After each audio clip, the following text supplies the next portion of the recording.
Hello students, today our topic is distance of closest approach। तो देखिए last video में हमने रदरफोर्ड एटम मॉडल किया था, बड़े अच्छे तरीके से किया था। तो हमारे दो टॉपिक यहाँ पर रह जाते थे, एक तो डिस्टेंस ऑफ क्लोजेस्ट अप्रोच और एक ड्रॉबैक थी रदरफोर्ड एटम मॉडल की, उसकी जो लिमिटेशन थी वो आज हम करेंगे। उसके बाद हम बोहर एटम मॉडल करेंगे जो कि मॉडिफिकेशन है रदरफोर्ड एटम मॉडल का। ठीक है, तो डिस्टेंस ऑफ क्लोजेस्ट अप्रोच क्या है बच्चों? द मिनिमम डिस्टेंस, पहले नोट कर लें फिर हम इसको समझेंगे अच्छी तरीके से। Minimum distance up to which an alpha particle travelling directly toward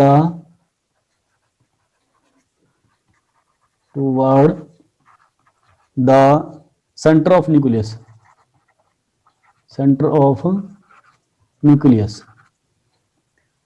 can move before coming to rest and retrace its path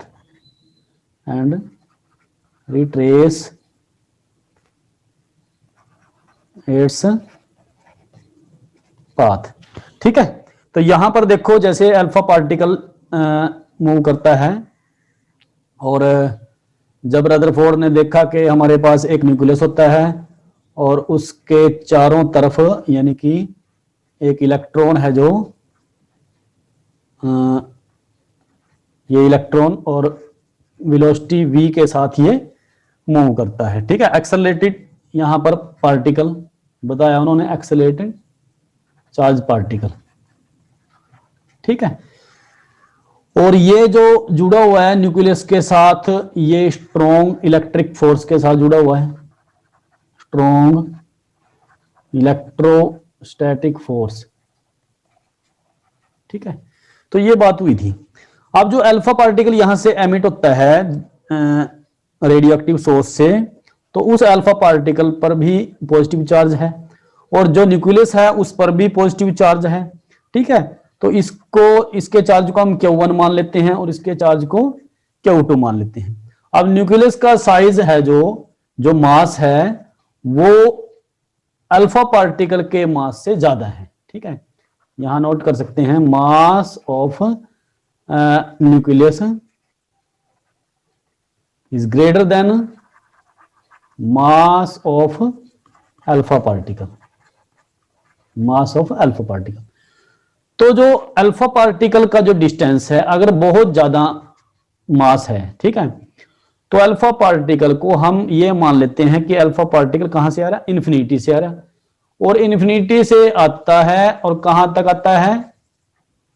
यहां जब मूव करता है, यहां पर उसकी जो इनिशियल वेलोसिटी थी, यहां जो उसकी इनिशियल वेलोसिटी है वो v है, तो v वेलोसिटी के साथ यानी कि 1/2 mv² काइनेटिक एनर्जी के साथ, ठीक है, 1/2 mv² काइनेटिक एनर्जी के साथ वो मूव करता है और यहां तक आता है। ठीक है, तो क्या होता है कि यहां भी पॉजिटिव चार्ज है और यहां भी पॉजिटिव चार्ज है, तो यहां पर दोनों पर क्या होगा? यहां स्ट्रॉन्ग इलेक्ट्रोस्टैटिक रिपल्सन होगा। ठीक है बच्चों, भाई दोनों पे पॉजिटिव चार्ज है, देखो यहां अल्फा पार्टिकल पर भी पॉजिटिव चार्ज है और न्यूक्लियस पर भी पॉजिटिव चार्ज है, और फिर भी मतलब कि अपनी काइनेटिक एनर्जी के साथ ये जो अल्फा पार्टिकल है वो वर्क करता हुआ वो यहां तक पहुंचेगा। सपोज करो इस पॉइंट पर पहुंचता है और इस पॉइंट पर पहुंचता है, तो यहां पर जो उसकी काइनेटिक एनर्जी है बच्चों वो जीरो हो जाती है। इस पॉइंट पर जो पॉइंट आप देख रहे हैं, तो ये पॉइंट ऐसा है जहां पर जो काइनेटिक एनर्जी mv² थी और वो क्या हो जाती है? जीरो हो जाती है, यानी कि यहां पर वेलोसिटी इसकी जीरो हो जाती है और ये रेस्ट पर आ जाता है। ठीक है, रेस्ट पर आया समझ में? तो यहां से मुड़कर ये वापस जाएगा ठीक है, क्योंकि आगे इसके पास इतनी एनर्जी नहीं है कि ये आगे जाए। तो ये यहां से, जहां से ये वापस गया, वहां से लेकर और न्यूक्लियस तक का जो डिस्टेंस है वो है आर नोट। और इसी आर नोट को हम क्या बोलते हैं बच्चों, डिस्टेंस ऑफ क्लोजेस्ट अप्रोच।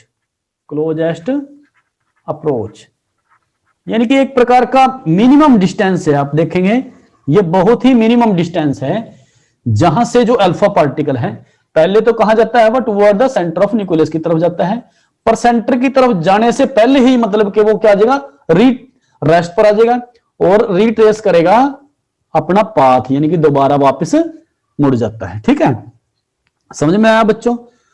तो इसका मतलब यहां पर हुआ क्या कि जो काइनेटिक एनर्जी है वो ट्रांसफर हुई किसमें, पोटेंशियल एनर्जी में। ठीक है, तो हम यहां पर कंजर्वेशन ऑफ मैकेनिकल एनर्जी का प्रिंसिपल लगाएंगे। ठीक है, यहां पर क्या करेंगे हम बच्चों, conservation of mechanical principal apply करेंगे। तो देखो यहां करेंगे apply conservation of mechanical energy.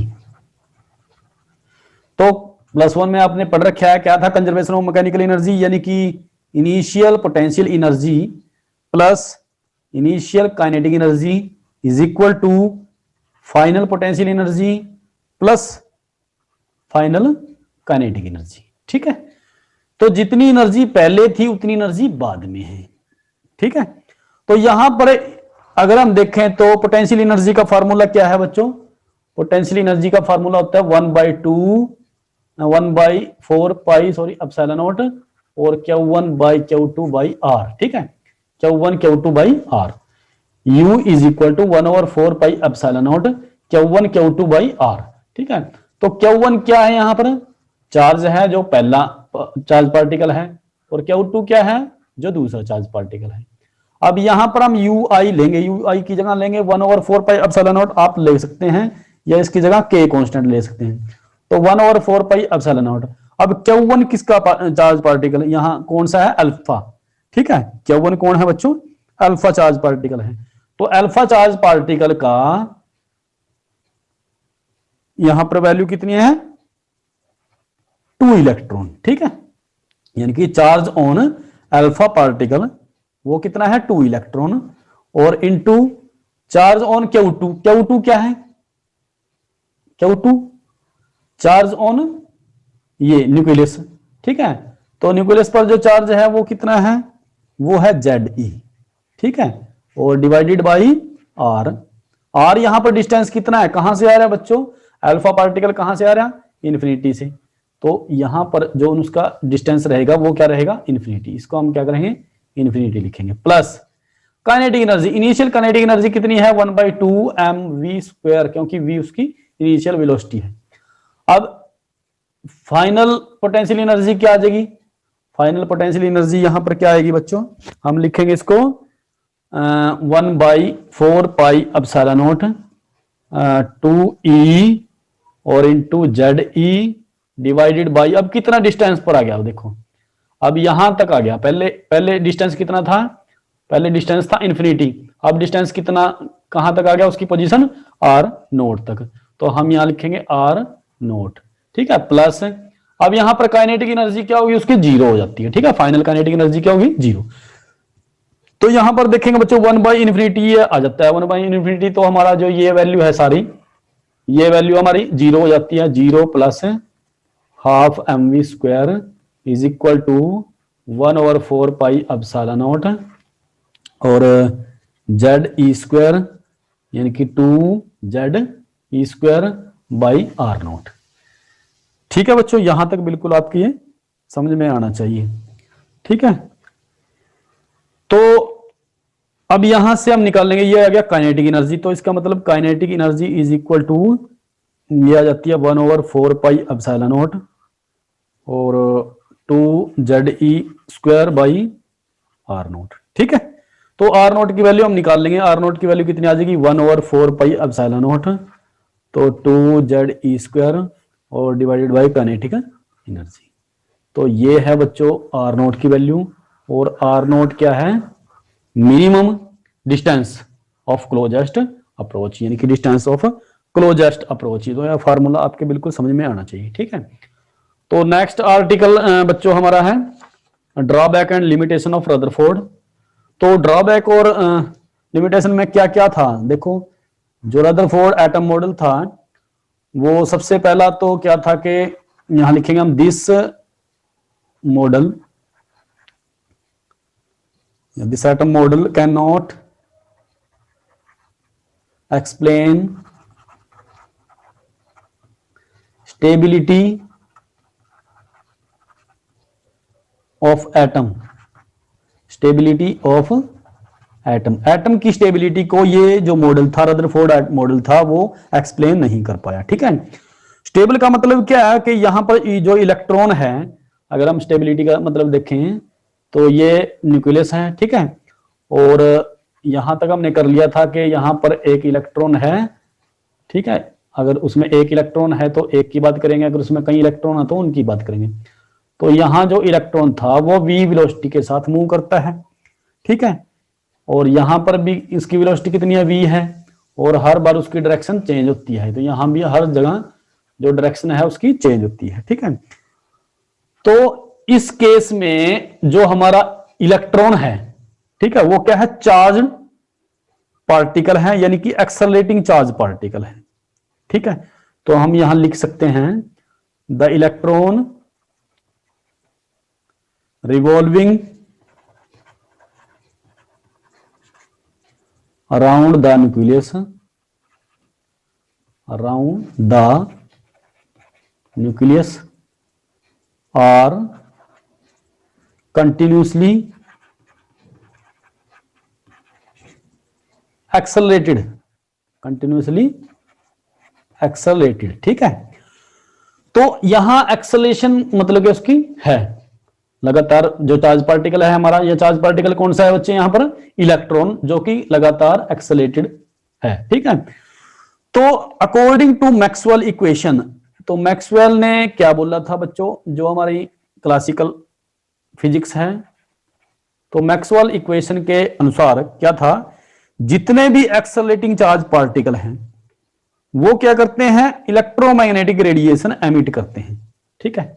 ये आप नोट कर सकते हैं, एनी अगर कोई भी accelerating charge particle,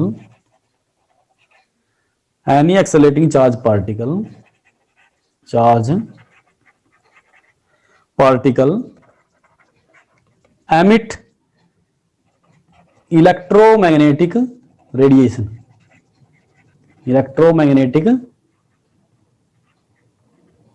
radiation. So तो जब वो रेडिएशन एमिट करता है, यहां पर इलेक्ट्रॉन अगर रेडिएशन एमिट करता है तो वो अपनी एनर्जी का लॉस भी करेगा, ठीक है। सो electron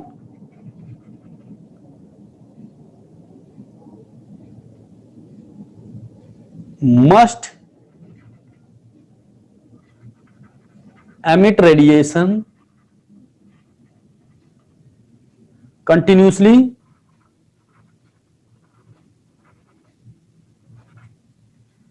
and due to loss of energy its radius of circular motion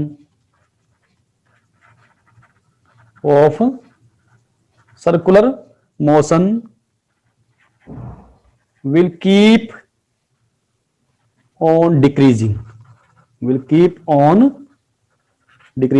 एक बार आप नोट करें फिर हम इसको करते हैं। एंड इलेक्ट्रॉन विल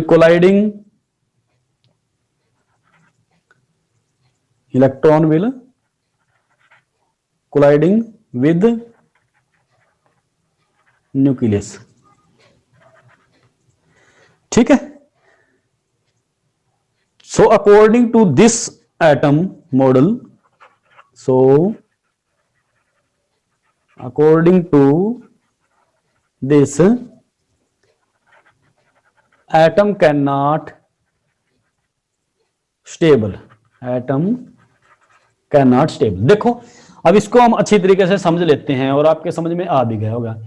तो जैसे ये इलेक्ट्रॉन है, इलेक्ट्रॉन यहां से लगातार, जो इलेक्ट्रॉन कैसा है हमारा, एक्सेलरेटिंग है, एक्सेलरेटिंग चार्ज पार्टिकल है। अगर वो जैसे मूव करेगा तो वो क्या करेगा बच्चों, वो रेडिएशन एमिट करेगा, और जैसे ही रेडिएशन एमिट करेगा तो उसकी जो एनर्जी है वो क्या होगी, कम होती चली जाएगी, और एट लास्ट क्या होगा, वो न्यूक्लियस पर फॉल कर जाएगा, यानी कि न्यूक्लियस के साथ कोलाइड कर देगा। ठीक है, तो कोलाइड करने का मतलब यहां पर जो एटम है इसका मतलब वो स्टेबल नहीं है, उसमें चेंजिंग आती है। क्यों आती है, क्योंकि अगर वो रेडिएशन एमिट करेगा, देखो अब यहां से यहां आया, ठीक है, तो यहां से रेडिएशन एमिट करेगा, तो बार बार मतलब के यहां बार बार वो मतलब के रेडिएशन एमिट करेगा, तो उसका जो एनर्जी का लॉस है वो हमेशा रहेगा, और रेडियस क्या है उसकी कम होती जा रही है। ठीक है, जैसे जैसे रेडियस कम होएगी वैसे वैसे एनर्जी का लॉस होगा, या जैसे जैसे रेडिएशन का निकलेगा, रेडिएशन निकलेगी, जैसे ही रेडिएशन एमिट होगी एनर्जी का लॉस होगा, और जो रेडियस है सर्कुलर पाथ की, ठीक है, इलेक्ट्रॉन के, वो क्या होगी, डिक्रीज होगी, और एट लास्ट क्या करेगा, वो न्यूक्लियस के साथ कोलाइड करेगा। तो इसको देखने से क्या पता चला कि जो हमारा एटम है वो स्टेबल नहीं है। तो यहां पर ये बातें जब आगे बोर ने देखी, नील बोर ने, तो उसमें काफी उन्होंने बड़े बढ़िया मतलब कि अपने पोस्टुलेट दिए, उनको हम डिस्कस करेंगे नेक्स्ट अगली वीडियो में। तो यहां पर बच्चों हमें क्या देखने को मिला कि जो मॉडल है वो can not explain stability of atom, यानी कि स्टेबिलिटी को एक्सप्लेन नहीं कर पाया। ठीक है, तो ये आपके बिल्कुल ये समझ में आना चाहिए। और जो न्यूक्लियस था, न्यूक्लियस के बारे में आपको पहले पता ही है, न्यूक्लियस का जो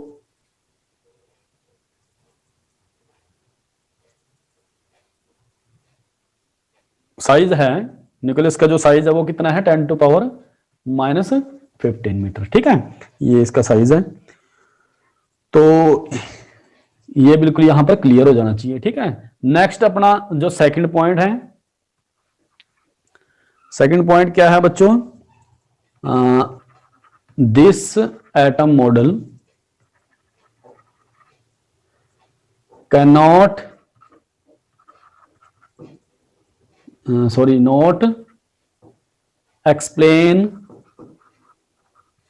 not explain discrete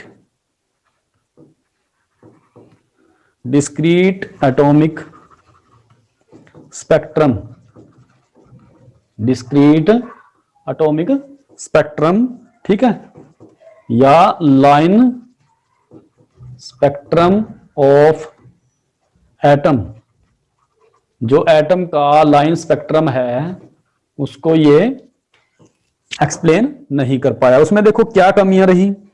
तो अगर हम बच्चों एग्जांपल लेते हैं, जैसे हाइड्रोजन एटम का एग्जांपल लेते हैं, in case of hydrogen atom, ठीक है, तो हाइड्रोजन एटम है जो अगर नॉर्मल स्टेट में देखें, उसको नॉर्मल स्टेट में अगर देखें, नॉर्मल स्टेट का मतलब at room temperature, at room temperature there is no radiation, there is no radiation, यहां से कोई भी रेडिएशन एमिट नहीं होंगी। ठीक है, व्हेन इट इज हीटेड, जब हम इसको गर्म करते हैं, व्हेन इट इज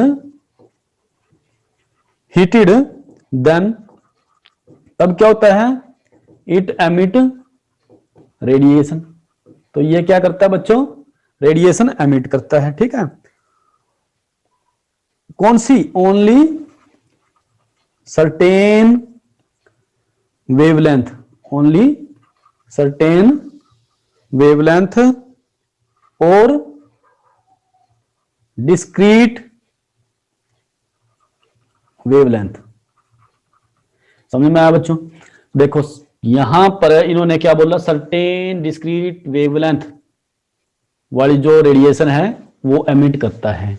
इसका मतलब जो रेडिएशन आनी चाहिए थी यहां पर कंटिन्यूअस वेवलेंथ वाली आनी चाहिए थी, लगातार। ठीक है, अगर हम इसको कलर से समझें, ठीक है, तो सपोज करो हमारे पास देखो ये स्पेक्ट्रम है VIBGYOR, तो वोयलेट, फिर Indigo, blue, green, yellow, orange और रेड, ठीक है। तो ये वोयलेट कलर की आई, फिर उसके बाद इंडिगो आना चाहिए था, फिर उसके बाद ब्लू कलर आना चाहिए था, फिर उसके बाद ग्रीन। मतलब कि हम कलर यहां पर ले रहे हैं तो हर एक कलर की यहां पर जो वेवलेंथ है वो अलग अलग है। तो हुआ क्या कि जब इन्होंने देखा, रदरफोर्ड ने देखा कि रेडिएशन एमिट हो रही है, तो रेडिएशन जो एमिट हो रही है तो पहले कौन सी निकली, वोयलेट कलर की, फिर उसके बाद निकल गई कौन सी, येलो कलर की। तो जो बीच वाली थी यानी कि इंडिगो और ब्लू और ग्रीन जो कलर की यानी कि जो वेवलेंथ थी, वो रेडिएशन यहां से गायब थी, ठीक है। या हम ये कह सकते हैं कि पहले जैसे 4000 एंगस्ट्रॉम की वेवलेंथ निकली, फिर उसके बाद सीधा 4400 एंगस्ट्रॉम वाली वेवलेंथ की रेडिएशन निकली। तो इसके बीच में जो काफी गैप पड़ गया, यानी कि बीच वाली जो वेवलेंथ की रेडिएशन थी वो हमें यहां पर दिखाई नहीं दी। तो वो पूरा जो कंटिन्यूअस जो स्पेक्ट्रम था, कंटिन्यूअस वेवलेंथ जो दिखानी थी वो यहां पर वो नहीं दिखा पाया। तो इस करके जो मॉडल था यहां पर फेल हो चुका है, ठीक है, फेल हो गया। और यानी कि जो मॉडल था not explain discrete atomic spectrum को वो नहीं शो कर पाया, ठीक है। तो ये थे हमारे पास दो ड्रॉबैक। यानी कि पहला क्या था बच्चों कि जो मॉडल था can not explain stability of the atom, और सेकंड क्या था, the model can not explain line spectrum of atom, line spectrum को वो सही तरीके से ऑब्जर्व नहीं कर पाया, एक्सप्लेन नहीं कर पाया, ठीक है। तो ये बच्चों आज के दो टॉपिक थे, एक हमारा था डिस्टेंस ऑफ क्लोजेस्ट अप्रोच और दूसरा क्या था हमारा drawback limitation of Rutherford model of atom, ठीक है। तो आज के लिए बच्चों इतना ही, थैंक यू।